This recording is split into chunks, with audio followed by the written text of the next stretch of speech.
Shalom, jemaat Tuhan dimanapun Bapak Ibu, Saudara berada, selamat pagi.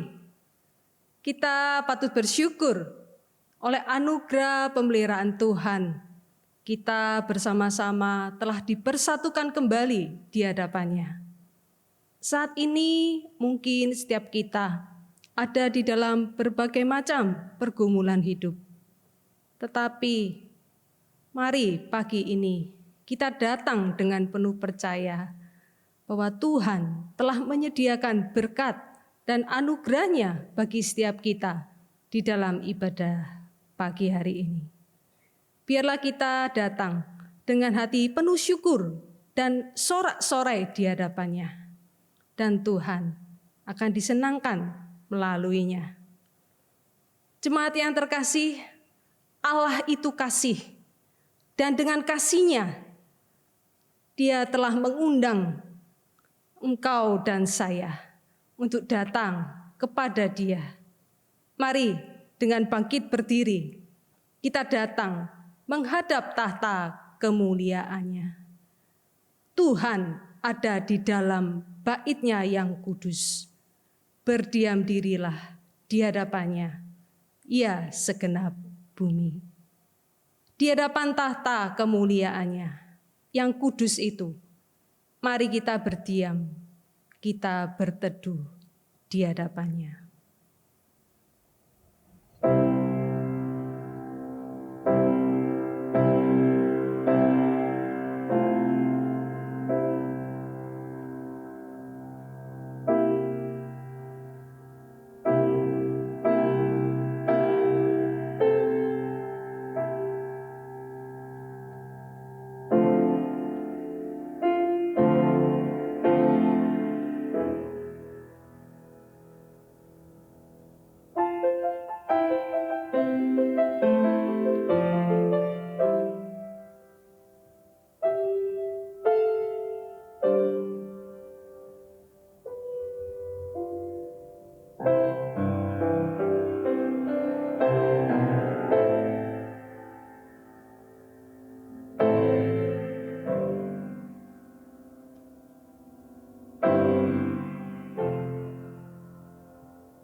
Ibadah ini kita khususkan dengan pengakuan bahwa pertolongan kita adalah di dalam nama Tuhan yang menciptakan langit dan bumi, yang kasih setia-Nya kekal selama-lamanya, dan yang tidak meninggalkan pekerjaan tangan-Nya. Kasih karunia dari Allah Bapa kita dan dari Tuhan Yesus Kristus serta persekutuan Roh Kudus menyertai kita sekalian. Amin. Tetapi aku mau menyanyikan kekuatan-Mu. Pada waktu pagi aku mau bersorak-sorai karena kasih setia-Mu. Sebab Engkau telah menjadi kota bentengku, tempat pelarianku pada waktu kesesakanku. Ya, kekuatanku, bagimu aku mau bermazmur, sebab Allah adalah kota bentengku, Allahku dengan kasih setia-Nya. KPPK 309. Bapa surga, hatiku bersyukur.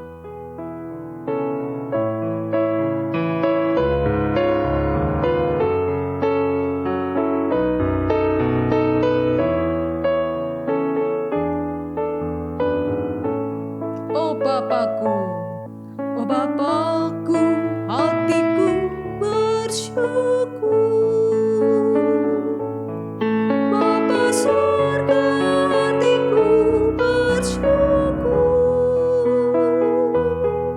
Ku cinta, ku hormat, ku sujud padamu. Bapa surga, hatiku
Bapa di sorga, sungguh hati kami limpah dengan syukur dan pujian bahwa sungguh Engkau baik dan selalu baik kepada kami. Kami bersyukur kalau kami dapat menikmati kasih setia-Mu sampai saat ini. Bahkan kami tetap aman di dalam kesetiaan-Mu yang tetap dan yang tak berubah itu, ya Tuhan. Di tengah-tengah situasi kehidupan kami saat ini Tuhan, ingatkan kami bahwa kami adalah umat-Mu yang Kau kasihi, yang Kau pilih, dan yang Kau tebus ya Allah. Kami mengakui bahwa tidak ada satupun di antara kami yang tidak gentar menghadapi segala situasi yang terjadi hari ini. Tapi biarlah kesadaran bahwa kami dikasihi, kami dipelihara oleh Allah pencipta dan pemegang alam semesta ini. Itu boleh menjadi kekuatan, pengharapan, menjadi semangat di dalam kehidupan kami, di dalam kami mengikut Engkau ya Tuhan hari lepas hari. Ya Tuhan, tolong kami jika di antara kami di dalam masa-masa yang sukar ini kami telah lari kepada dosa, kami menjadi kecewa kepadamu, bahkan kami telah lari jauh dari-Mu ya Tuhan. Kami bersyukur dan percaya bahwa Engkau masih memanggil kami kembali. Engkau masih terus mencari dan menangkap kami lagi dan lagi. Terima kasih untuk kasih setia-Mu yang tidak bersyarat dan yang tak pernah berkesudahan bagi setiap kami. Kami mohon Tuhan untuk setiap dosa, kesalahan kami yang telah kami lakukan di masa-masa yang sulit ini. Mohon Tuhan ampuni kami. Mohon Tuhan sucikanlah setiap kami. Dan kiranya dalam ibadah pada pagi hari ini, kami dilayakkan hanya oleh anugerah Tuhan untuk boleh memandang wajah-Mu, mendengar suara-Mu, bahkan untuk diubahkan oleh kuasa-Mu yang tidak terbatas itu, ya Tuhan. Terima kasih Tuhan. Pagi ini kami rindu menikmati Engkau melalui puji-pujian kami kepadamu. Dan tanpa henti kami mau terus bersyukur dan memuji-muji nama-Mu ya Tuhan. Kiranya ibadah ini hanya menjadi kemuliaan bagi nama-Mu ya Tuhan. Hanya di dalam nama dan demi nama Tuhan Yesus yang hidup, kami berdoa dan memulaikan ibadah ini. Amin. Jemaat dipersilakan duduk kembali. Jemaat yang dikasihi Tuhan, kepada setiap orang yang telah mengakui segala dosa dan mau bertobat, disampaikanlah berita anugerah, pengampunan seperti yang tertulis di dalam kitab Mazmur 103 ayat 8-12 yang berkata demikian. Tuhan adalah penyayang dan pengasih, panjang sabar dan berlimpah kasih setia. Tidak selalu Ia menuntut dan tidak untuk selama-lamanya Ia menendam. Tidak dilakukannya kepada kita setimpal dengan dosa kita dan tidak dibalasnya kepada kita setimpal dengan kesalahan kita. Tetapi setinggi langit di atas bumi, demikian besarnya kasih setianya atas orang-orang yang takut akan Dia. Sejauh timur dari barat, demikian dijauhkannya daripada kita pelanggaran kita. Dan dengarlah juga petunjuk hidup baru yang akan menuntun kita di dalam menjalani kehidupan kita hari lepas hari, yang terdapat di dalam Mazmur 103 ayat 17-18 yang berkata demikian. Tetapi kasih setia Tuhan dari selama-lamanya sampai selama-lamanya atas orang-orang yang takut akan Dia, dan keadilannya bagi anak cucu, bagi orang-orang yang berpegang pada perjanjiannya dan yang ingat untuk melakukan titahnya. Kiranya Roh Kudus menolong setiap kita untuk mewujudkan kemuliaan Allah di dalam seluruh hidup dan kesaksian kita di dunia ini. Amin. Kita akan membaca bacaan bertanggapan dari Mazmur 103 ayat 1 sampai 5 dan 22. Pujilah Tuhan, hai jiwaku. Pujilah namanya yang kudus, hai segenap batinku. Pujilah Tuhan, hai jiwaku, dan janganlah lupakan segala kebaikannya. Dia yang mengampuni segala kesalahanmu, yang menyembuhkan segala penyakitmu. Dia yang menebus hidupmu dari lubang kubur, yang memahkotai engkau dengan kasih setia dan rahmat. Dia yang memuaskan hasratmu dengan kebaikan, sehingga masa mudamu menjadi baru seperti pada burung Raja Wali. Pujilah Tuhan, hai segala buatannya, di segala tempat kekuasaannya. Pujilah Tuhan, hai jiwaku. Jemaat Tuhan yang mengasihi dan dikasihi Tuhan, masalah demi masalah yang bertubi-tubi menimpa kehidupan kita akibat dari pandemi COVID-19 ini, sedikit banyak telah mengalihkan fokus kita, bahkan menguras tenaga dan pikiran kita hanya pada kesulitan-kesulitan yang menimpa setiap kita. Kita jadi tidak tenang, kita serba salah, kita takut dan cemas, sehingga kita tidak dapat mengingat kembali, bahkan kita tidak dapat mensyukuri setiap kebaikan dan pertolongan Tuhan yang telah kita terima dan kita rasakan di dalam hidup kita di masa-masa yang lalu, ataupun di masa-masa yang sulit seperti saat ini. Daud di dalam Mazmur 103 yang kita baca tadi, memulai ajakan dengan kata, pujilah Tuhan, hai jiwaku. Pujilah Tuhan, hai jiwaku, dan janganlah lupakan segala kebaikannya. Sungguh menarik Bapak Ibu, karena yang diajak adalah dirinya sendiri. Karena bagaimanapun juga, diri kita sendiri adalah pribadi yang paling dekat bila dibandingkan dengan pribadi manapun. Karena kita sendiri adalah orang yang sungguh mengenal keberadaan diri kita daripada orang lain.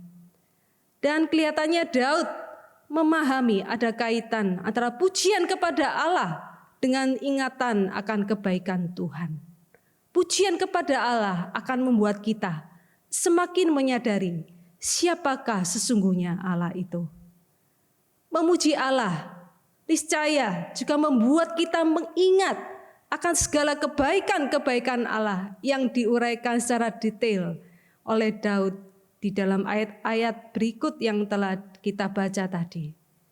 Di mana Tuhan mengampuni kesalahan kita, Dia menyembuhkan penyakit kita, Dia menebus hidup kita, Dia memahkotai kita dengan kasih setia dan rahmat-Nya, dan memuaskan hasrat kita manusia dengan apa yang terbaik. Bapak Ibu Saudara, memuji Allah akan membuat kita makin memahami sifat Allah dan menjadikan kita semakin mengasihi Allah. Oleh karena itu, mari kita meneladani Daud dengan berseru, pujilah Tuhan, hai jiwaku.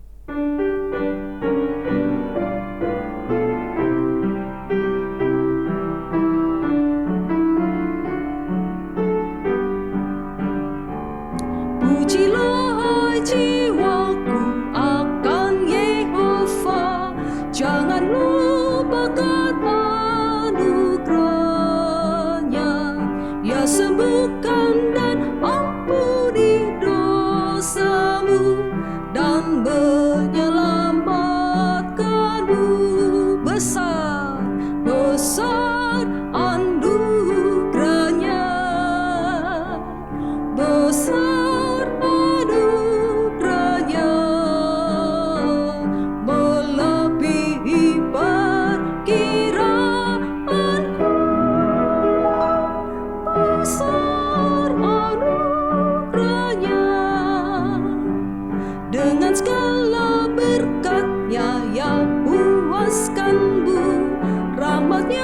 sebagai mahkotamu, dan kekuatanmu tak akan pudar. Hanya oleh kasih-Nya, besar anugerah-Nya, besar anugerah-Nya, besar anugerah-Nya, melebihi perkiraanku. Besar anugerah-Nya, setinggi langit, sejauh barat dan timur, demikian berkasih setianya, bagaikan Bapa kasihi anaknya, Ia pun mengasihi ibu. Besar, besar anugerah-Nya, besar anugerah-Nya, melebihi perkiraanku. Besar anugerah-Nya. Jemaat terkasih di hadapan Allah yang besar anugerah-Nya bagi setiap kita, mari bersama dengan gereja Tuhan dari segala abad dan tempat di muka bumi ini, dengan segenap hati dan mulut kita mengikrarkan pengakuan iman kita dengan mengucapkan bersama pengakuan iman rasuli. Aku percaya kepada Allah, Bapa yang Maha Kuasa, Khalik langit dan bumi, dan kepada Yesus Kristus, anaknya yang tunggal Tuhan kita, yang dikandung dari Roh Kudus, lahir dari anak darah Maria, yang menderita sengsara di bawah pemerintahan Pontius Pilatus, disalibkan, mati dan dikuburkan, turun ke dalam kerajaan maut. Pada hari yang ketiga, bangkit pula dari antara orang mati, naik ke surga, duduk di sebelah kanan Allah, Bapa yang Maha Kuasa. Dan dari sana Ia akan datang untuk menghakimi orang hidup dan yang mati. Aku percaya kepada Roh Kudus, gereja yang kudus dan am, persekutuan orang kudus, pengampunan dosa, kebangkitan tubuh, dan hidup yang kekal. Amin. Jemaat dipersilakan duduk. Mari kita akan berdoa. Kita masuk di dalam doa syafaat. Bapa kami di sorga, kembali kami datang kepadamu. Kami hendak berdoa, menaikkan beberapa pokok doa bagi keadaan negara kami ya Tuhan. Kami berseru kepadamu bagi pemerintahan kami Indonesia, dari presiden, wakil presiden, dan menteri-menteri, hingga pejabat daerah yang ada di pelosok-pelosok. Karuniakanlah mereka dengan tanggung jawab dan hikmat di dalam menjalankan tugasnya, demi kepentingan masyarakat dan bangsa Indonesia. Berkatilah segala daya dan upaya pemerintahan kami yang terus berusaha di dalam mengatasi pandemi COVID-19 dengan varian Omikron yang semakin meningkat akhir-akhir ini ya Tuhan, agar semua proses boleh berjalan dengan baik dan lancar. Dan dengan kebijakan level PPKM yang telah naik di tiap-tiap daerah, kiranya itu juga dapat menekan meluasnya akan penularan virus ini ya Tuhan. Untuk proses penyaluran vaksin booster yang telah berjalan sampai hari ini, kiranya itu juga boleh dengan tepat bisa dibagikan secara menyeluruh hingga ke pelosok-pelosok daerah, sehingga tidak ada seorang pun yang tidak mendapatkannya ya Tuhan. Untuk prokes yang telah dihimbau berulang-ulang kali, kiranya kami seluruh masyarakat Indonesia sungguh boleh mematuhinya, sehingga penyakit ini lambat laun akan menurun dan akan berhenti, baik untuk Indonesia bahkan seluruh negara lain di muka bumi ini. Untuk tenaga-tenaga medis yang masih terus berjuang karena kondisi rumah sakit yang penuh kembali dengan pasien-pasien yang terpapar virus ini. Ya Tuhan, mohon karuniakanlah kesehatan, hikmat, kesabaran di dalam menangani pasien-pasien yang ada. Bagi mereka yang saat ini terbaring sakit, baik yang di rumah sakit ataupun melakukan isolasi mandiri di rumah, berikanlah kesembuhan bagi mereka yang terjangkit virus ini ya Tuhan. Siapa yang tidak gentar Tuhan? Siapa yang tidak remuk di tengah-tengah situasi hari ini? Di saat semua yang menjadi andalan hidup kami, baik itu harta kekayaan, orang-orang di sekeliling kami, dan bisnis pekerjaan kami, semuanya hancur. Sekalipun saat ini kami terluka dan kecewa, tapi kami tahu dan percaya hanya Engkaulah gembala kami yang baik, yang sanggup menolong kami dan satu-satunya yang dapat kami andalkan. Kami membawa setiap pergumulan jemaat-Mu di masa pandemi ini ya Tuhan. Tolonglah kami, mohon tangan kasih-Mu menjamah, memulihkan kehidupan pribadi dan rumah tangga kami. Jamalah, mohon tangan-Mu berkarya dan memulihkan masalah ekonomi, hutang piutang di dalam bisnis pekerjaan kami. Ya Tuhan, berikan juga kami hikmat, bukakan dan berikanlah jalan keluar bagi setiap permasalahan yang kami hadapi.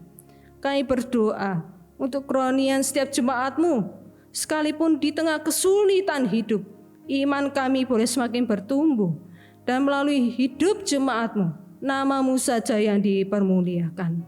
Mohon terus anugerahkan sukacita, penghiburan, dan tuntunan Roh-Mu yang akan menolong kami menghadapi situasi yang sulit di masa pandemi ini ya Tuhan.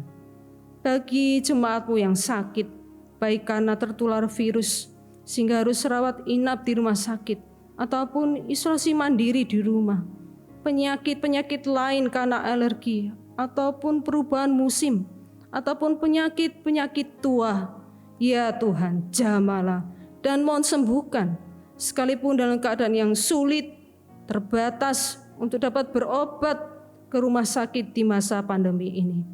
Bagi yang berusia lanjut, anugerahkan kesehatan, penghiburan, dan berikan sukacita-Mu, ya Tuhan.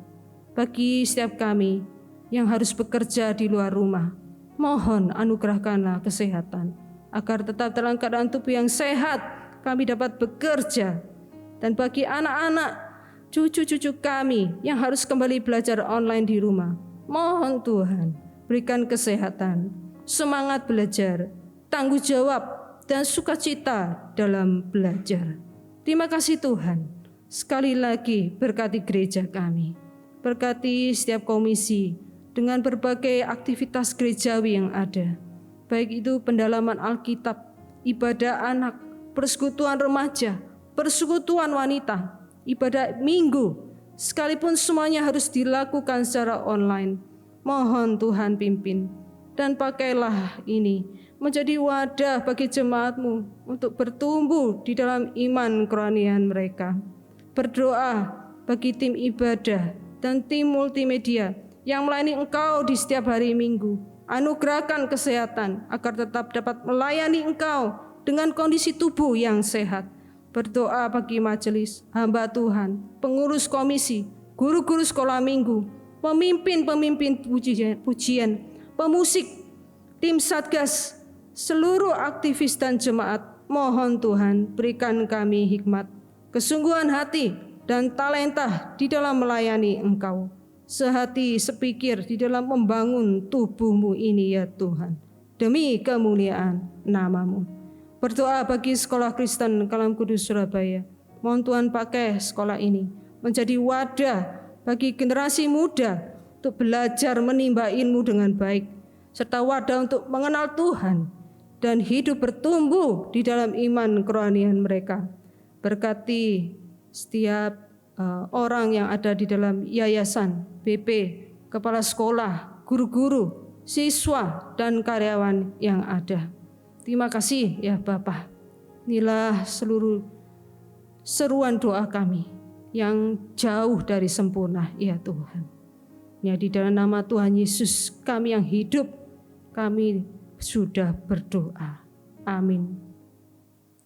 Jemaat yang terkasih, biarlah Roh Kudus yang tinggal di dalam kita akan terus mengingatkan dan memberikan pengertian ketika kita membaca dan merenungkan firman Tuhan, untuk kita dapat melakukan kebenarannya itu setiap hari. Kiranya Roh Kudus juga menguatkan dan memimpin kita melakukan kehendak-Nya di sepanjang hidup kita.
Firman Tuhan hari ini akan dilayani oleh hamba-Nya yang setia, Pendeta Sucipto. Waktu dan tempat kami persilakan. Shalom jemaat Tuhan, selamat hari Minggu saya ucapkan. Kita bersyukur kepada Tuhan bahwa hari ini kita masih boleh mendapat kesempatan yang baik untuk beribadah bersama-sama. Dan lebih dari itu, tiba waktunya saat ini kita akan membaca dan merenungkan firman Tuhan. Karena itu mari kita bersama masuk dalam doa memohonkan anugerah dan kemurahan Tuhan. Bapa dalam kerajaan surga, kami mau tetap belajar bersyukur kepadamu di tengah segala situasi yang begitu cepat berubah, yang tidak terlalu mendukung kami untuk kembali berkumpul secara fisik di rumah Tuhan, beribadah bersama-sama. Tapi kami bersyukur untuk setiap kesempatan yang Tuhan berikan kepada kami. Di tempat masing-masing kami masih bisa datang untuk beribadah, untuk menyatukan hati kami, iman kami kepada Tuhan, Allah yang mengasihi kami, Tuhan yang adalah juru selamat dan pencipta kami. Karena itu ya Tuhan, kami memohonkan anugerah dan belas kasihan-Mu, supaya hari ini, di dalam ibadah ini, walaupun kami masih lakukan secara online, kami mohon pertolongan Tuhan, supaya Engkau sendiri yang datang, Engkau sendiri yang menghampiri kami, menyapa kami. Engkau sendiri yang kiranya menyampaikan isi hati-Mu kepada kami semua, supaya lewat ibadah ini, dan secara khusus lewat pemberitaan firman Tuhan hari ini, kami boleh makin mengerti apa yang menjadi kehendak Tuhan, dan kami diberikan satu semangat dan kerinduan untuk mengejarnya, untuk mencoba melakukannya dalam hidup kami. Berkatilah kami semua, urapilah hamba-Mu juga dalam segala kelemahannya. Terpuji nama-Mu, dalam nama Tuhan Yesus kami berdoa dan bersyukur. Amin. Jemaat yang dikasihi Tuhan, pernahkah Anda menjumpai seseorang yang kemudian mengajukan satu pertanyaan untuk meminta Anda untuk menjelaskan inti dari kekristenan secara sederhana? Atau misalnya dengan perkataan lain, ya, kalau kita perhatikan dalam Alkitab kita ini kan ada mencatat begitu banyak perintah Tuhan, ya. Orang-orang Israel pada zaman Musa menerima 10 perintah Allah, ya. Lalu kemudian dalam perjalanan waktu orang Farisi, ahli Taurat, kemudian mengembangkan yang dari 10 itu menjadi 613 perintah dan larangan. Tuhan Yesus sendiri pernah dikatakan oleh seorang pengkhotbah, selama hidupnya, selama masa pelayanan yang kira-kira 3 tahun lebih itu, memberikan perintah setidak-tidaknya 147 perintah. Lalu kemudian misalnya kita ditanya, dari sekian banyak peraturan, dari sekian banyak perintah dan larangan itu, mana yang menurut Bapak Ibu, yang menurut saudara-saudara sekalian, satu perintah yang paling penting, satu perintah yang paling utama? Nah, mungkin ada banyak jawaban, ada banyak ide yang terpikir dalam benak kita masing-masing. Tapi hari ini saya ingin mengajak Bapak Ibu saudara sekalian membaca dari satu bagian firman Tuhan, terambil dari Markus pasal 12 ayat yang ke-28 sampai dengan yang ke-34. Di sana dikatakan, lalu seorang ahli Taurat yang mendengar Yesus dan orang Saduki bersoal jawab dan tahu bahwa Yesus memberi jawab yang tepat kepada orang-orang itu, datang kepadanya dan bertanya, hukum manakah yang paling utama? Jawab Yesus, hukum yang terutama ialah, dengarlah hai orang Israel, Tuhan Allah kita, Tuhan itu esa. Kasihilah Tuhan Allahmu dengan segenap hatimu, dan dengan segenap jiwamu, dan dengan segenap akal budimu, dan dengan segenap kekuatanmu. Dan hukum yang kedua ialah, kasihilah sesamamu manusia seperti dirimu sendiri. Tidak ada hukum lain yang lebih utama daripada kedua hukum ini. Lalu kata ahli Taurat itu kepada Yesus, tepat sekali guru, benar katamu itu, bahwa dia esa dan bahwa tidak ada yang lain kecuali dia. Memang mengasihi dia dengan segenap hati dan dengan segenap pengertian dan dengan segenap kekuatan, dan juga mengasihi sesama manusia seperti diri sendiri adalah jauh lebih utama daripada semua korban bakaran dan korban sembelihan. Yesus melihat bagaimana bijaksananya jawab orang itu, dan ia berkata kepadanya, engkau tidak jauh dari kerajaan Allah. Dan seorang pun tidak berani lagi menanyakan sesuatu kepada Yesus. Sampai di sana firman Tuhan saya bacakan.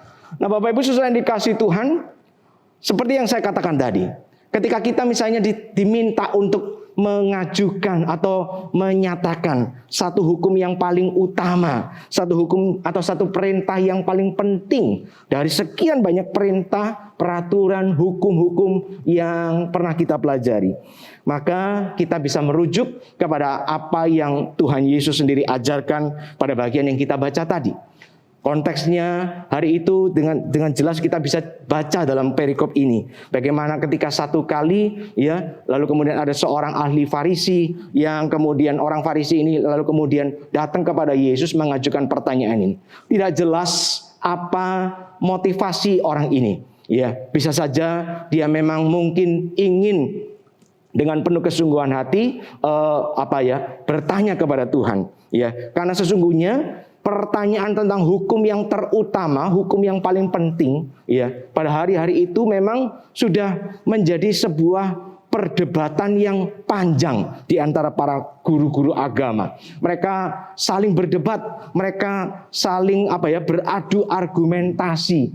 Yang satu mengatakan hukum A lebih penting, yang lain mengatakan hukum B lebih penting.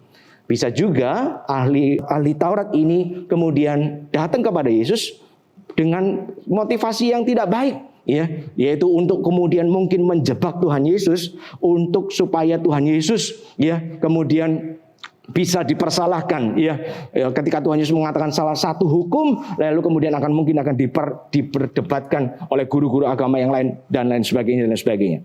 Tapi yang jelas, apapun motivasi dari ahli Taurat ini ketika datang bertanya kepada Tuhan, lalu kemudian Tuhan memberikan satu jawaban yang sangat gamblang, dengan sangat jelas, yang kemudian pada hari ini kita kenal sebagai hukum yang terutama. Menarik sekali saudara-saudaraku yang dikasihi Tuhan, Bapak Ibu yang dikasihi Tuhan, bahwa dalam bagian ini Tuhan Yesus kemudian ketika ditanya hukum mana yang paling utama, ia kemudian merujuk pada satu bagian firman Tuhan yang terambil dalam Perjanjian Lama, Ulangan pasal yang ke-6 ayat 4 dan 5.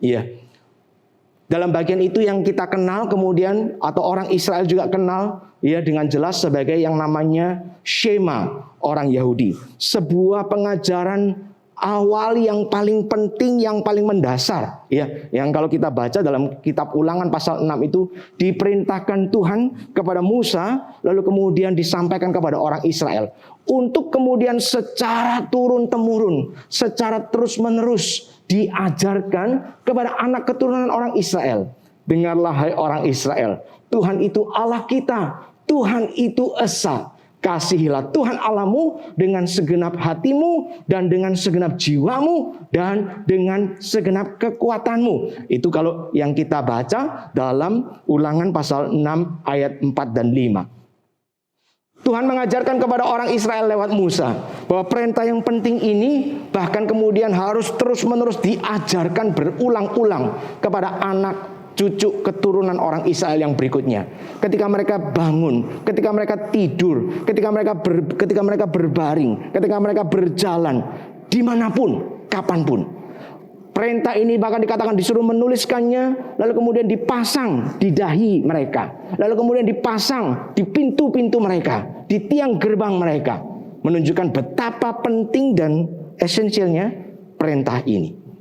Tapi menarik sekali Bapak Ibu Saudara yang dikasihi Tuhan, kalau kita kemudian melihat kepada perintah ini, satu prinsip yang paling utama yang menurut saya yang perlu kita kemudian pegang baik-baik, dan itu yang kemudian memberi kita penghiburan, kekuatan, sekaligus mengingatkan kita betapa berbedanya iman kita dengan iman yang ada di sekitar, dengan iman dan kepercayaan yang beredar di sekitar kita.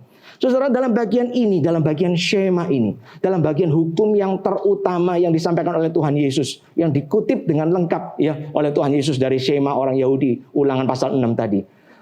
Sebelum perintah itu disampaikan, kasihilah Tuhan Allahmu dengan segenap itu. Maka yang terpenting, yang terutama pertama kali justru adalah sebuah anugerah diberitakan. Baik di dalam Ulangan pasal 6 maupun dalam Injil, dikutip dalam Matius pasal 22, Markus pasal 12 ini, lalu kemudian dalam Injil Lukas juga mengutip hal yang sama. Dikatakan semua bagian ini dalam Matius dan Markus khususnya, dikatakan bagaimana Tuhan Yesus menyampaikan ataupun mengutip Shema orang Yahudi. Sebelum perintah untuk mengasihi Tuhan itu disampaikan, dikatakan ada satu anugerah diberitakan. Bagaimana bahwa Tuhan Allah Yehova itu adalah Allah bagi orang Israel. Dan hari ini Tuhan itu adalah Allah bagi kita. Saudara, sebelum perintah disampaikan, diberitakan bagaimana Tuhan Allah itu pencipta langit dan bumi itu, yang penuh dengan segala kekuasaan, yang penuh dengan segala kekuatan, yang penuh dengan segala kemahaan itu, kesempurnaan, keagungan, kemuliaan itu, turun menjumpai manusia berdosa, lalu kemudian membuat satu perjanjian Ingat ya, Allah Yahweh, Allah Yehova. Itu adalah Allah yang membuat perjanjian dengan orang Israel. Aku akan menjadi Allahmu dan engkau akan menjadi umatku. Aku yang akan memimpin engkau. Aku yang akan berdiam bersama dengan engkau di tengah-tengahmu. Aku yang akan menyertai, bahkan memelihara kehidupanmu. Allah yang sempurna itu rela kemudian berelasi dengan manusia yang berdosa. Dalam perjanjian baru, bahkan relasi ini menjadi makin istimewa. Karena Allah itu bukan terus berdiam di surga saja. Tapi kemudian Allah yang mulia dan sempurna itu mengambil rupa darah dan daging menjadi manusia. Lalu kemudian hidup di tengah-tengah manusia berdosa lewat pribadi Yesus Kristus. Yang kemudian pribadi ini menjalani jalan salib, jalan Golgota. Sampai kemudian naik ke atas kayu salib, mati dan dibangkitkan.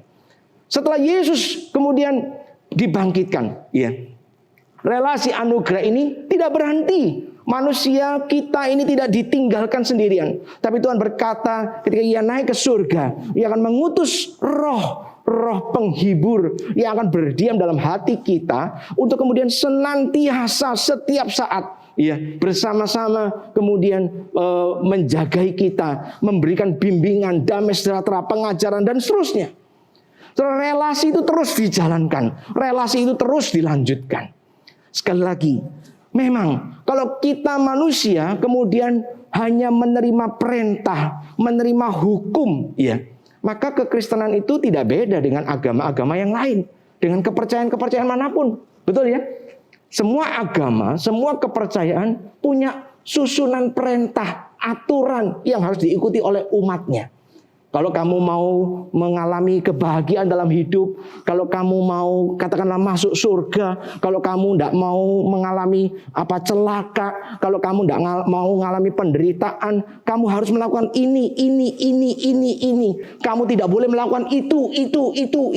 Serangkaian perintah dan larangan diberikan kepada manusia. Kalau kekristenan hanya ya seperti itu, kita tidak ada bedanya dengan agama dan kepercayaan yang lain. Dan hasilnya pasti sama. Apa? Kegagalan. Hasilnya pasti sama. Bahwa yang namanya kita manusia ini pasti tidak ada yang satupun yang bisa dengan sempurna menggenapi hukum, perintah, larangan itu. Karena kenyataannya kita manusia ini seperti yang diberitakan firman Tuhan, kita ini terlahir dalam dosa kan?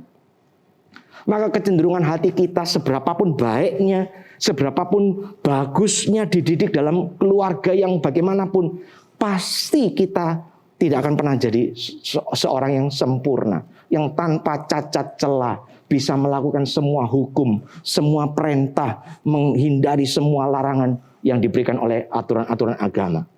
Tidak ada seorang pun manusia bisa melakukannya. Hukum, perintah, larangan, aturan agama itu akan menjadi beban yang terlalu berat bagi kita untuk kita pikul.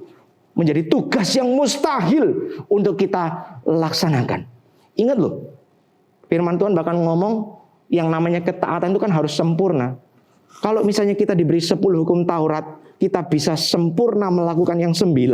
Satu saja kita gagal, ya. Satu saja gagal, maka dianggap kita sudah gagal menggenapi hukum Taurat. Itu baru 10. Bagaimana dengan 147 perintah atau perintah Tuhan Yesus? Bagaimana dengan 613 ya pengembangan hukum Taurat yang diajarkan oleh orang Farisi, oleh ahli Taurat? Saya percaya tidak ada satupun manusia di dunia ini bisa menggenapinya. Maka itu sebabnya kekristenan atau iman kita kepada Tuhan ini menjadi sesuatu yang sangat berbeda, sangat istimewa. Karena perintah itu tidak lagi mustahil untuk dijalani. Iya. Karena apa? Karena sebelum perintah itu diberikan kepada kita, sudah ada janji anugerah. Ya. Bahwa Allah yang mulia, yang suci, yang maha kuasa itu menjadi Allah bagi kita. Menjadi Bapa bagi kita. Menjadi juru selamat kita. Bahkan berdiam dalam hati kita untuk kemudian menyertai kita menjalani perjalanan iman kita sebagai seorang umat Tuhan. Wah, itu adalah sebuah berita penghiburan yang luar biasa. Sekali lagi, perintah yang baik diberikan, iya.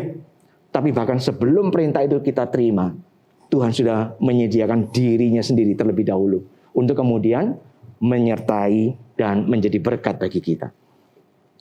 Bapak Ibu yang dikasih Tuhan, mungkin gambaran sederhananya seperti ini loh, ya. Kalau saya tanya ya, menurut Anda, ya, kebun buah apa yang bisa dibilang paling berbahaya bagi manusia? Ya, kalau ditanya dengan pertanyaan ya iseng seperti ini, bisa nggak Anda menjawab? Bisa Anda memikirkan kebun buah apa yang bisa disebut paling berbahaya ya bagi manusia? Ya, saya jadi terpikir itu adalah kebun buah durian. Nah ya, bagi yang mungkin suka atau tidak suka dengan buah durian ini ya, yang jelas kita tahu ya tekstur permukaan luarnya yang namanya buah durian ini. Disebut durian kenapa? Karena memang bagian luar dari buah ini ada begitu banyak duri. Betul ya? Nah, saudara pernah mikirkan nggak buah durian itu bagaimana ya cara dipanennya? Ya, saya membaca-baca sekilas ya, rupanya pohon durian itu bahkan ada yang bisa sampai 25 sampai 50 meter tingginya. Wah, luar biasa. Memang beda jenis, bisa beda bentuknya ya. Ada yang tingginya cuma 3-4 meter, tapi ada yang bisa sampai 25 bahkan 50 meter. Dan sudah tahu ya, seharusnya menurut yang beredar, katanya buah durian itu harusnya dibiarkan sampai matang dengan sendirinya lalu kemudian jatuh dari pohon. Wah, itu berarti nanti jadi buah durian yang paling bagus ya, karena matangnya itu matang di pohon ya. Nah bayangkan ya, kalau kita ndak ngerti daerah, lalu kemudian kita sampai di satu tempat, kita ndak tahu bahwa itu adalah kebun durian, lalu kemudian ya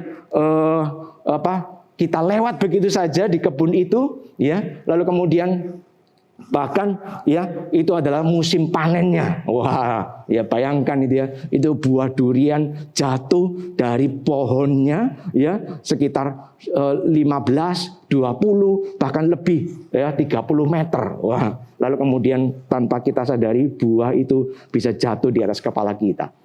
Wah, itu kan jadi sesuatu yang ngeri ya. Buah durian itu bagi sebagian orang ya adalah buah yang luar biasa enaknya. Nah, tidak heran ya, ada buah-buah durian tertentu yang bahkan harganya itu mahal luar biasa ya, yang harganya itu luar biasa mahal.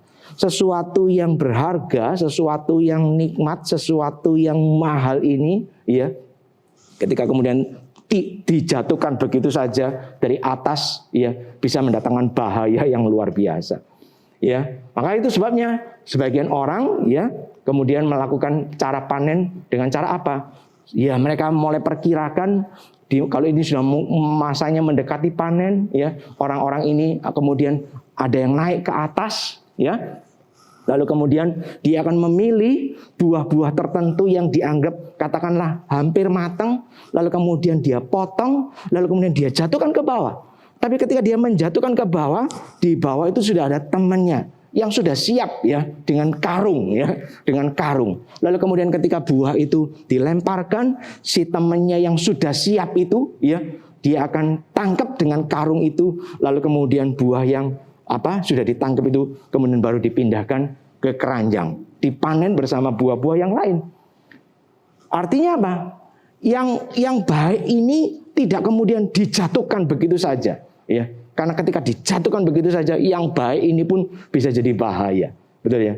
Tapi yang di atas ini kemudian ya, dia yang kemudian mengambilnya, menjatuhkannya ketika yang di bawah siap, ya. Bagi saya akan paling baik lagi gimana kalau kemudian dia yang di atas itu ya mengambil buah yang tepat itu, lalu kemudian dia turun, lalu kemudian dia berikan kepada saya. Karena saya jelas kalau dikasih karungnya pun suruh nangkep juga nggak mungkin bisa ya, karena saya tidak berpengalaman. Paling bagus adalah ketika dia naik ke atas, dia ambil buah yang tepat itu, lalu kemudian dia turun, lalu kemudian dia serahkan buah yang bagus itu kepada saya. Dengan begitu saya akan menerima dan bisa menikmati buah yang nikmat ini. Betul ya? Sesuatu yang baik itu kemudian menjadi betul-betul bisa dinikmati dengan cara demikian. Nah, saudara, yang dikasih Tuhan itu cuma gambaran sederhana saja. Ya, bagi saya memikirkan bagaimana Tuhan dengan segala kebaikannya, kemurahan dan cinta kasihnya. Dia tidak kemudian duduk di atas tahtanya di surga dalam segala kemuliaan, lalu tinggal lemparkan buku perintah kepada umat manusia, kepada kita yang menyembah Dia. Nih, buku peraturan, ikuti, taati, tidak boleh ada yang gagal. Maka kalau sudah bisa kamu lulus masuk surga. Tidak.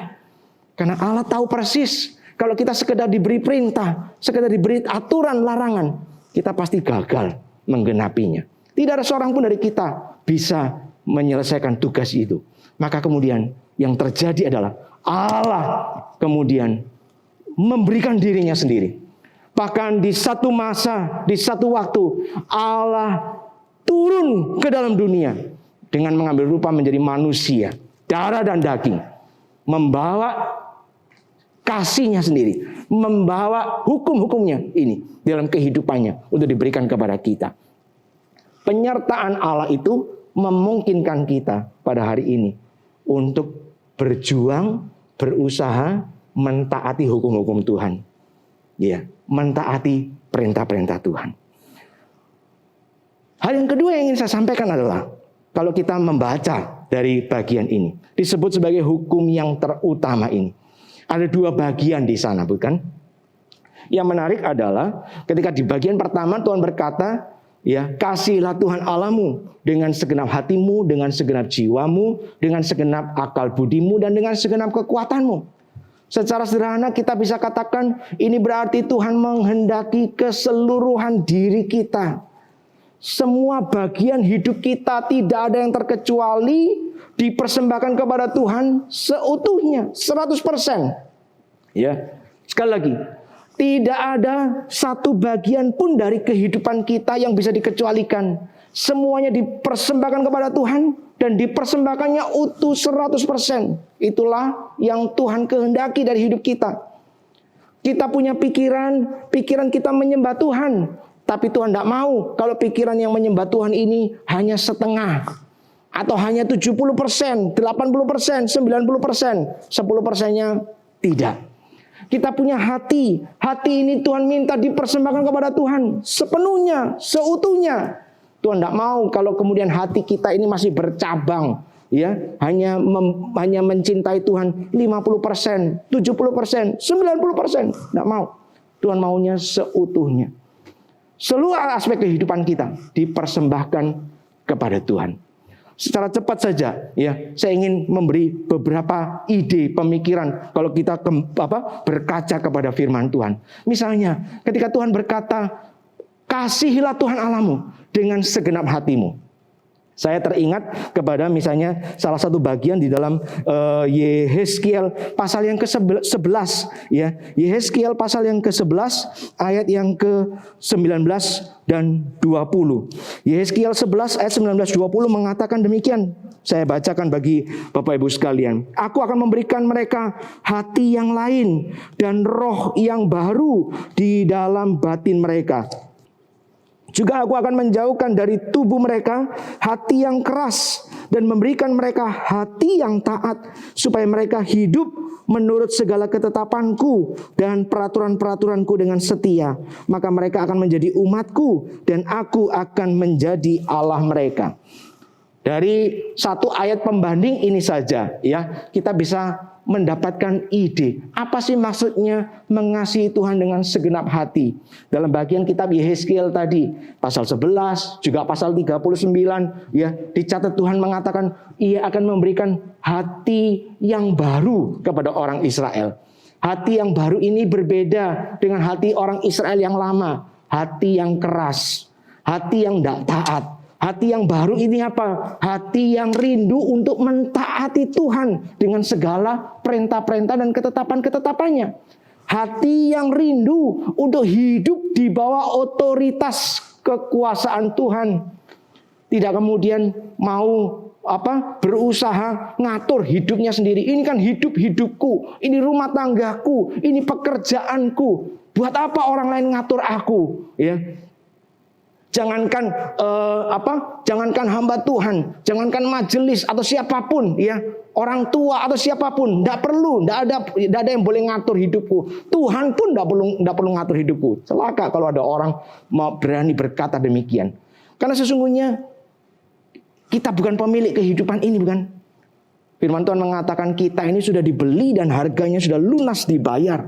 Maka sekarang bagian kita adalah terus meminta, memohon kepada Tuhan. Tuhan, berikan kepada aku hati itu loh. Hati yang rindu untuk taat kepada perintah-perintah Tuhan. Walaupun kadang-kadang perintah itu perintah yang rasanya sulit untuk dilakukan. Tapi aku rindu untuk bisa mentaatinya. Kalau aku gagal mentaatinya, aku rindu aku bisa merasa bersalah. Ya, bukan kemudian ya namanya manusia ya. Ya sudahlah, ya, nggak bisa melakukan ini. Baru didengar khotbah, suruh ini, suruh itu. Baru pulang sudah gagal melakukan. Ya, namanya manusia ya. Tuhan ngertilah. Enggak. Mari kita minta kepada Tuhan. Tuhan, kasih aku hati yang terus-menerus rindu, ya.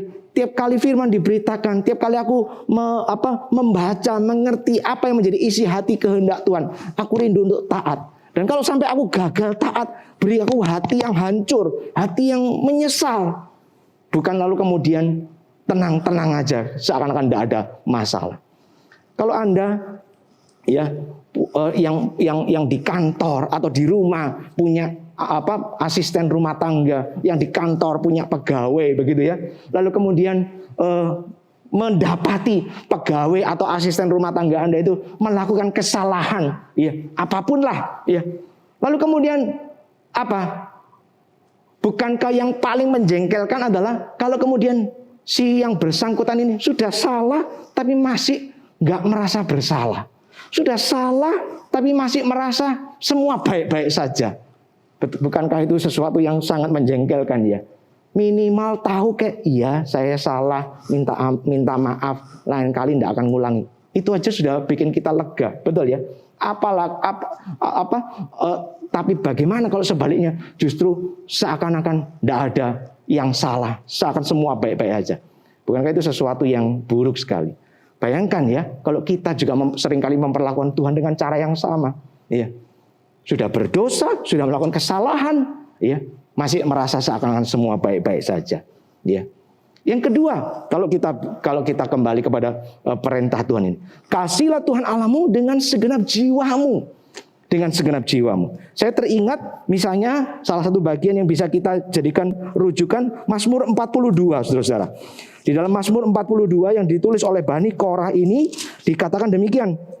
Seperti rusa yang merindukan sungai yang berair, demikianlah jiwaku merindukan Engkau ya Allah. Jiwaku haus kepada Allah yang hidup. Bilakah, kapankah aku boleh datang melihat Allah? Kalau bicara soal mengasihi Tuhan dengan segenap jiwa, ayat ini bisa jadi salah satu rujukan ya, memberi kita ide apa sih maksudnya mengasihi Tuhan dengan segenap jiwa itu. Dalam bagian ini pemazmur menggambarkan seperti seekor rusa yang sedang kehausan itu loh. Kalau rusa itu sedang kehausan, dia tidak peduli apapun, termasuk tidak peduli dengan bahaya apapun. Dia cari sungai, dia kemudian akan minum di sana. Itu sebabnya dalam dunia binatang-binatang alam liar, ya, binatang-binatang buas seringkali nunggu korbannya di mana? Ini di tempat-tempat ya, sungai, di tepian sungai, tempat binatang-binatang yang lemah ini kemudian datang untuk minum, untuk kemudian mendapatkan kesegaran. Ya. Mengasihi Tuhan dengan segenap jiwa adalah salah satunya dengan ketika kita bisa melihat hati ini betul-betul punya kerinduan untuk berelasi dengan Tuhan. Ya, bukannya lalu kemudian ya Tuhan ada, ndak ada, nggak apa-apalah. Ya. Ya, karena ada banyak hal yang lain yang bisa menggantikan Tuhan. Celaka. Ya. Hari ini orang ya seringkali sadar tidak sadar menggantikan Tuhan dengan banyak berhala. Ya, ya. Wah, nggak ke gereja atau nggak beribadah itu nggak apa-apa. Yang penting ya nggak boleh nggak shopping. Nggak beribadah, nggak berdoa, nggak masalah. Yang penting nggak boleh kalau nggak kuliner kesini kesana. Ya. Nggak berdoa, nggak beribadah, nggak baca Alkitab, nggak apa-apa, nggak masalah, nggak akan mati. Tapi kalau aku nggak bisa traveling, ya ke luar negeri lah, keluar kota lah, atau kemana, aduh, ini tulang-tulang ini rasanya sakit kabeh, ya. Kalau nggak beribadah, nggak doa, nggak baca Alkitab, nggak apa-apa, nggak akan mati, ya. Tetap malam bisa tidur nyenyak. Tapi ya yang namanya hobi harus dituntaskan, ya. Yang namanya hobi ini harus ya dijalankan. Celaka. Zaman ini zaman ketika ibadah minggu, ya di dalam beberapa kesempatan akhirnya seperti hari ini mau ndak mau tanda kutip dipaksa untuk jadi online, ya.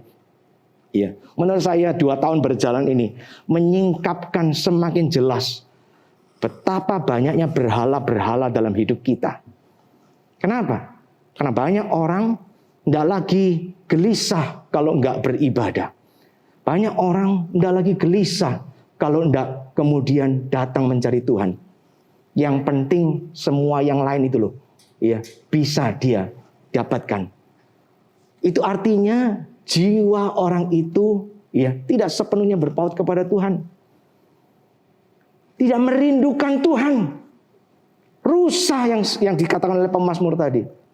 Ketika dia sudah haus, dia nggak peduli yang lain. Carinya sungai terdekat, dia minum di situ. Bahkan ketika ada binatang buas di situ, dia mungkin akan takut, tapi dia tetap akan maju, minum. Kenapa? Karena tidak ada lagi yang bisa memuaskan dia. Saya tanya baik-baik. Dan itu berlaku juga bagi saya sendiri. Sebagai anak Tuhan, sebagai umat Tuhan. Betulkah, sungguhkah hati kita itu betul-betul berpaut kepada Tuhan? Jiwaku haus kepada Tuhan. Kalau aku tidak berelasi, bersekutu dengan Tuhan, entah lewat ibadah minggu ini, entah lewat doa, baca Alkitab, atau apapun yang lain. Kalau aku tidak berelasi dengan Tuhan, tulang-tulangku menjadi kering. Seluruh badanku ini rasanya sakit. Hatiku kosong, hampa, tidak ada damai sejahtera. Masihkah kita bisa merasakan yang seperti itu? Yang ketiga, dikatakan, kasihilah Tuhan Allahmu dengan segenap akal budimu. Ya, firman Tuhan yang salah satu yang paling bisa kita ingat, Roma pasal 12. Jangan menjadi serupa dengan dunia ini, tapi berubahlah ya oleh pembaharuan budimu.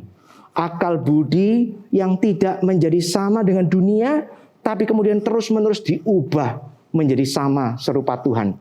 Supaya kamu bisa membedakan mana kehendak Allah, apa yang baik, yang berkenan kepada Tuhan. Sekali lagi, kita ini hidup dalam zaman begitu banyak pilihan. Begitu banyak. Ya, begitu banyak. Sehingga kemudian seakan-akan kita ini jadi serba bebas, serba merdeka. Ya. Tapi ingat, ya, biar bagaimanapun hidup ini bukan milik kita, tapi milik Tuhan. Yang bukan cuma menciptakan kita, tapi juga menebus kita dari dosa dan maut. Maka mari kita terus minta kepada Tuhan supaya akal budi pikiran kita ini terus-menerus diperbaharui oleh Tuhan. Diperbaharui oleh firman Tuhan, oleh roh Tuhan sendiri. Sehingga cara pikir kita itu bukannya makin lama makin mirip dunia, tapi cara pikirnya makin lama makin mirip Tuhan. Cara pikir itu akan mempengaruhi apa? Yang kita ucapkan, mempengaruhi apa yang kita lakukan, entah di rumah, ya kepada suami, kepada istri, kepada orang tua, kepada anak, entah di tempat bisnis, kepada karyawan, kepada atasan, kepada rekan kerja, ya, kepada klien, ya. Yang namanya akal budi itu akan mempengaruhi segala tindak tanduk kita, keputusan kita. Ketika kita memilih A bukan B, ketika kita memilih maju bukan berhenti. Semua itu dipengaruhi oleh akal budi. Nah, celakanya seringkali kemudian sadar tidak sadar, akal budi ini justru makin lama makin mirip dunia, bukan makin dipimpin kepada kebenaran. Yang keempat, Tuhan berkata, kasihlah Tuhan Allahmu dengan segenap kekuatanmu. Apa itu kekuatan? Kekuatan itu bisa kita katakan sebagai tubuh jasmani kita itu. Ya. Tubuh jasmani kita. Persembahkanlah tubuhmu, ya, sebagai persembahan yang hidup.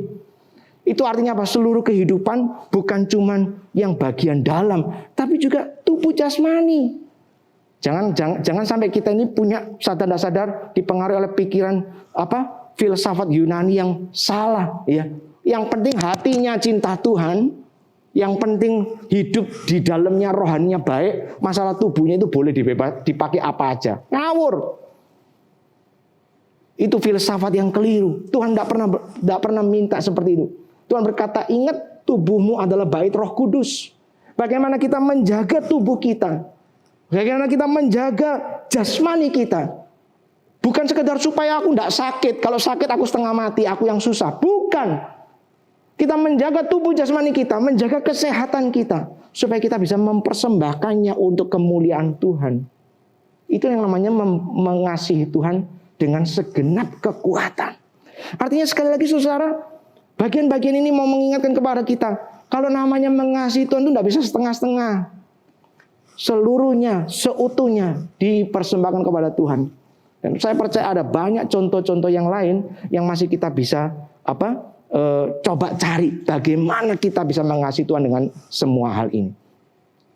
Dan yang terakhir, firman Tuhan dalam bagian ini, Tuhan Yesus tidak berhenti hanya sampai di skema orang Yahudi di dalam Ulangan pasal yang ke-6 tadi. Ia melanjutkan, dan hukum yang kedua, dia masih mengatakan ya, hukum yang kedua adalah kasihilah sesamamu seperti engkau mengasihi dirimu sendiri. Hukum yang kedua ini bukan hukum yang lebih rendah. Karena dikatakan oleh firman oleh Tuhan Yesus sendiri, ini di dalam kedua hukum itulah ya terletak seluruh isi kitab suci. Dua-duanya. Jadi mengasihi Tuhan itu sesuatu yang penting, maka mengasihi sesama pun menjadi sesuatu yang penting. Dan ini dicatat, dikutip oleh Tuhan dalam bagian firman Tuhan orang Yahudi, khususnya Imamat pasal yang ke-19. Ketika bicara soal kekudusan hidup orang Israel. Orang Israel pun diajari untuk kemudian mengasihi sesamanya. Nah, menariknya saudara, kalau kita coba buka di Imamat pasal yang ke-19 itu, ya. Coba kita buka. Di sana dikatakan Imamat pasal 19 itu, saya akan bacakan satu bagian terambil dalam Imamat pasal 19 ayat 18. Janganlah engkau menuntut balas dan janganlah menaruh dendam terhadap orang-orang sebangsamu, melainkan kasihilah sesamamu manusia seperti dirimu sendiri. Akulah Tuhan. Maka kalau hanya dari konteks ayat yang dikutip ini, Imamat 19 ayat 18 ini, kasih kepada sesama itu salah satu bukti atau contoh nyatanya adalah ketika kita tidak menuntut balas kepada orang yang melakukan kejahatan kepada kita. Ketika kita tidak melakukan kekerasan kepada mereka yang melakukan kekerasan kepada kita. Ketika kita tidak mengatakan kata-kata tajam yang jahat, yang menyakiti kepada mereka yang lebih dulu memakai mulutnya untuk menyakiti kita. Tidak. Kalau dari konteks Imamat 19 ini saja, Tuhan mengajarkan kasihilah sesama manusia itu dalam satu bentuk. Salah satu yang aplikasi yang paling sederhana adalah hidup dalam perdamaian, dengan persekutuan yang indah dengan satu sama lain. Saudara, sayang sekali ya, gereja itu justru ya ironisnya, tragisnya ya dalam kekristenan ini yang sering disebut sebagai agama kasih ini. Tapi justru hal ini seringkali tidak terjadi. Kita lihat ya, 1000 tahun sebelum masa reformasi ya, di dalam gereja itu justru dipenuhi dengan intrik politik ya, kelicikan para pejabat-pejabat tinggi ya, yang kemudian korup dan segala macamnya, kekerasan kepada jemaat, kepada umat dan kepada musuh-musuh politik. Mulai zaman reformasi apakah semua berubah? Tidak juga. Gereja-gereja reformasi pun melakukan banyak kekerasan, banyak tindakan-tindakan penganiayaan kepada mereka-mereka yang dianggap berbeda. Lalu kemudian apakah itu berhenti setelah masuk zaman modern? Enggak kan? Kita lihat, kita ingat sejarah bangsa kita, kekristenan masuk negeri Indonesia ini lewat siapa? Lewat para penjajah, orang-orang Eropa itu ya, Belanda, Portugis dan sebagainya. Makanya sampai hari ini masih ada yang menganggap agama Kristen itu agamanya penjajah. Lewat tangan penjajah, mereka itu melakukan kekerasan di mana-mana, lalu kemudian salah satunya juga menyebarkan agama. Gereja yang harusnya adalah satu tempat yang penuh dengan cinta kasih, tapi nyatanya penuh dengan kekerasan. Apa itu berhenti? Enggak. Sampai hari ini bukankah yang namanya gereja itu juga enggak sepi dari yang namanya konflik antar jemaat, antar pemimpin, antara pemimpin dan jemaat. Betul apa tidak? Yang namanya gereja enggak sepi dari yang namanya konflik, pertikaian, perselisihan, saling melukai, saling menyakiti. Dan sedihnya itu bukan untuk sesuatu yang esensial, bukan untuk sesuatu yang penting, bukan untuk karena melaksanakan firman Tuhan secara ketat, secara benar. Mau melaksanakan firman Tuhan pun, saya percaya Tuhan tidak ingin kita dengan cara menyakiti orang lain. Tapi celakanya gereja dipenuhi dengan perselisihan, pertikaian yang bahkan untuk urusan-urusan sepele. Dan urusan-urusan itu seringkali tidak jauh dari apa? Ego, harga diri. Firman Tuhan hari ini mengajarkan kepada kita semua, kepada Anda dan juga saya. Kasihilah Tuhan Allahmu 100% seutuhnya. Tapi perintah yang sama dengan itu adalah kasihilah sesama manusia seperti engkau mengasihi dirimu sendiri. Di dalam kedua hukum itulah terletak seluruh isi kitab suci. Tidak usah muluk-muluk mikir perintah hukum yang lain. Ingat dua perintah ini. Mari berjuang sama-sama melakukan. Berjuang sama-sama melakukan. Saya percaya kalau itu terjadi, nama Tuhan bukan cuma dipermuliakan, tapi pekerjaan Tuhan terjadi di mana kita ada di sana. Oh ya, tidak mudah. Namanya disakiti itu insting kita adalah membalas. Apalagi kalau disakiti dalam ketidakadilan. Pasti insting kita adalah berontak. Tapi kalau itu terjadi, ingat kepada Tuhan.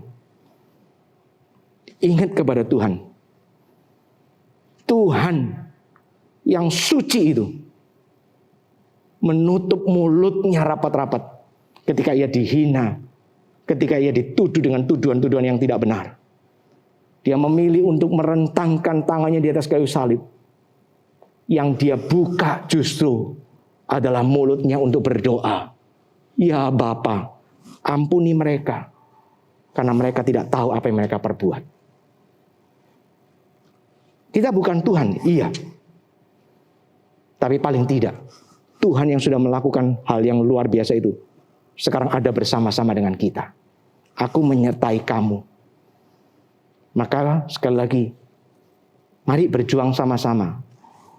Melakukan perintah Tuhan ini.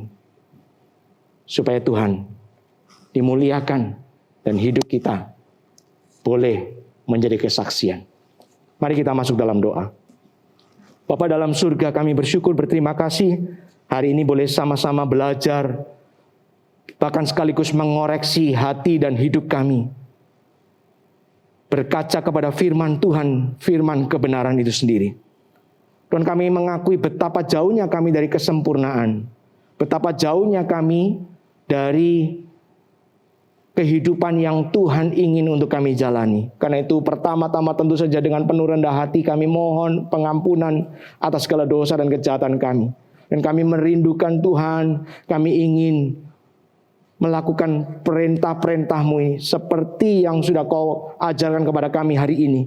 Tuhan tolong kami, beri kami hati, beri kami kerinduan untuk mau berjuang, mencoba melakukannya. Karena sesungguhnya ini bukan sesuatu yang mustahil. Ini adalah sebuah perintah yang Kau berikan. Bukan sekedar hanya memberi perintah, tapi Engkau menjanjikan Engkau sendiri akan menyertai kami untuk mengalaminya, untuk melakukannya. Tolong kami semua tolong hamba-Mu ini, tolong jemaat-Mu sekalian, dalam perjalanan hidup masing-masing, pergumulan satu demi satu, yang mungkin berbeda-beda. Tapi biarlah firman Tuhan ini sungguh-sungguh boleh digenapi, dan kami semua boleh melihat janji Tuhan atas hidup kami. Terpuji nama-Mu, dalam nama Tuhan Yesus kami berdoa. Amin. Jemaat terkasih, kepada Tuhan yang telah memahkotai kita dengan kasih setia dan rahmat-Nya, mari saat ini kita mau memberikan persembahan syukur kita yang terbaik kepada Dia. Bapak, Ibu, Saudara dapat memberikan persembahan melalui scan QRIS atau transfer ke rekening bank gereja kita, ataupun dapat dimasukkan ke dalam amplop persembahan yang nantinya dapat diserahkan ke gereja. Bapak, Ibu, saudariku yang dikasihi Tuhan, setelah kita mengetahui kebenaran dan mengalami anugerah Tuhan dari kebenaran itu, kini saatnya bagi setiap kita untuk melakukan kebenaran itu dengan berkomitmen untuk melakukan tindakan pelayanan yang nyata sebagai respons kita atas anugerah Allah yang telah kita alami. KPPK 353, hidupku ini kuserahkan.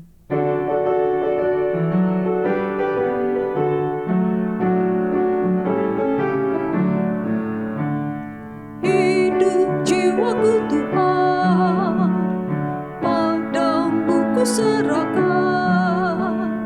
kuserahkan waktuku untuk membalas kasih-Mu, dibasuh di dalam darah-Mu, agar ku dicarikan yang kudus. Senang jiwaku, sepenuh hatiku, selamanya bagi-Mu, seturut kehendak-Mu, kuasailah hidupku, hatiku bait suci-Mu, rohmu penuhi dan-Mu, dibasuh di dalam darah-Mu,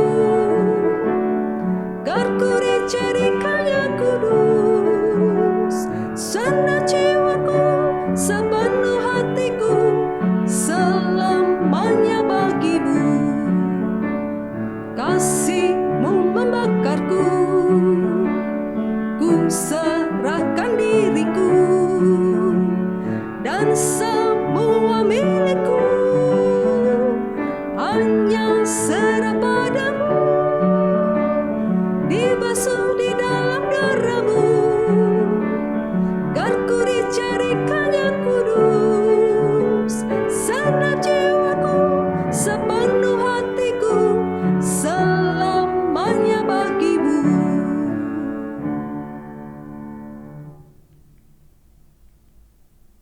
Ya Tuhan, terima kasih untuk kesempatan kami dapat memberikan persembahan di hari ini dengan penuh sukacita dan sukarela.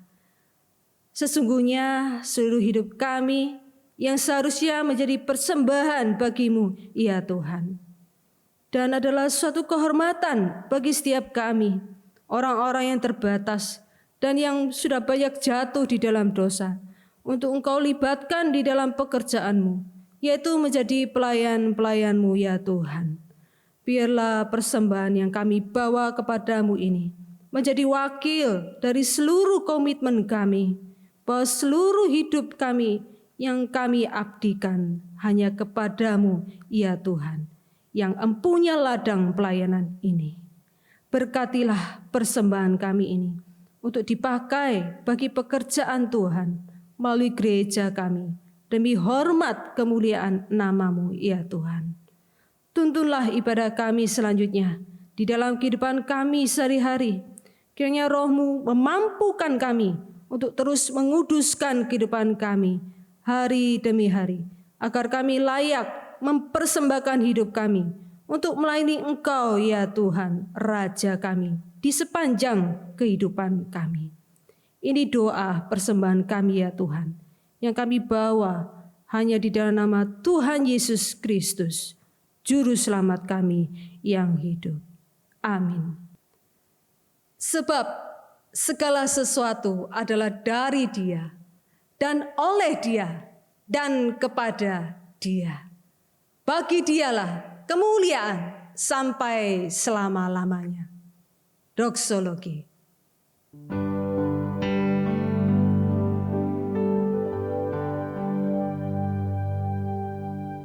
Puji Allah Bapa Putra,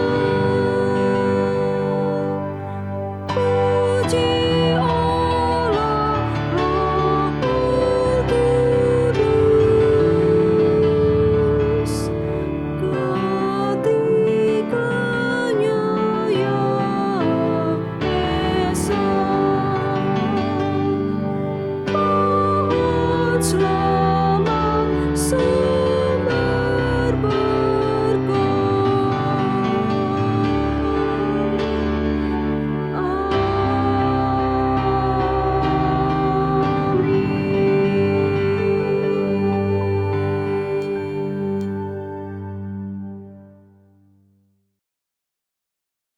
Maka jemaat sekalian, sekarang arahkanlah hatimu kepada Tuhan dan terimalah berkat-Nya. Kiranya kasih karunia dari Allah Bapa Surgawi, kasih sayang sempurna Tuhan Yesus Kristus Tuhan dan Juru Selamat kita, penghiburan, damai sejahtera, anugerah dan kuasa melimpah dari Allah Roh Kudus akan memimpin dan memberkati hidupmu saudara-saudaraku, mulai hari ini sampai selama-lamanya. Amin.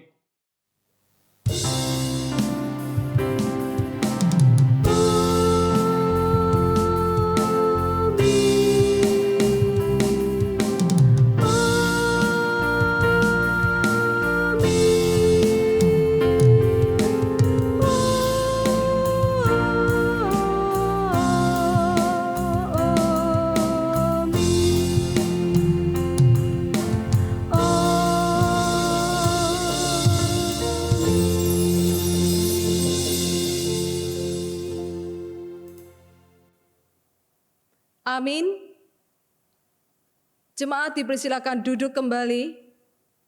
Silakan mengambil waktu teduh.